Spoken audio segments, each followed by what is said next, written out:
उत्तर प्रदेश में होने वाले उपचुनाव को लेकर सभी राजनीतिक पार्टियों की नजर बनी हुई है। उत्तर प्रदेश के अंदर हो रहे विधानसभा के उपचुनाव एक तरीके से लिटमस टेस्ट या सेमीफाइनल के बराबर देखे जा रहे हैं कि जिस पार्टी के पक्ष में परिणाम आते हैं उसकी इस क्षेत्र में हवा चल रही है या हवा में बदलाव हुआ है। पिछले लोकसभा चुनाव में बीएसपी को 0 सीटें मिली, समाजवादी पार्टी ने बंपर वापसी की, वहीं भारतीय जनता पार्टी को करारा झटका लगा था। ऐसे में बीजेपी के सामने अपने अस्तित्व की और बीजेपी के सामने अपनी प्रतिष्ठा की है वो लड़ाई है।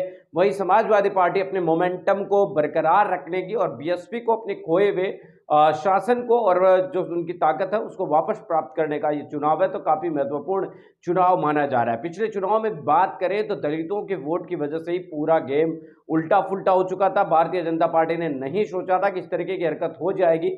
संविधान और आरक्षण के मामले पर समाजवादी पार्टी ने बंपर तरीके से वोट हासिल किए और यही वजह है कि समाजवादी पार्टी उत्तर प्रदेश के अंदर बड़े पार्टी के तौर पर बनकर उभरी और बीजेपी को नुकसान हुआ। बीएसपी के भी वोट प्रतिशत में आधे से ज्यादा वोटों की गिरावट आई। कुल मिलाकर बात साफ नजर आ रही है कि बहुजन समाज पार्टी को यहां पर एक तरीके से काफी बड़े झटके से उभरना पड़ा था।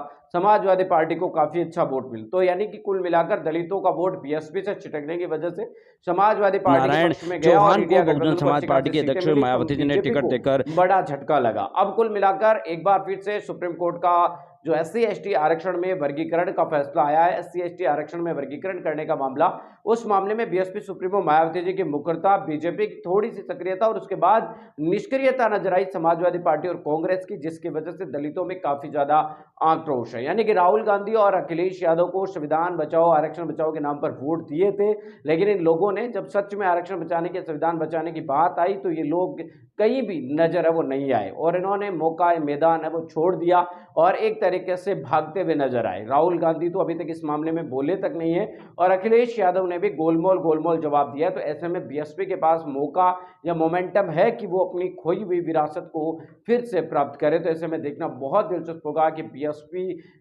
दलितों के वोट को अपने पक्ष में लाने में क्या कुछ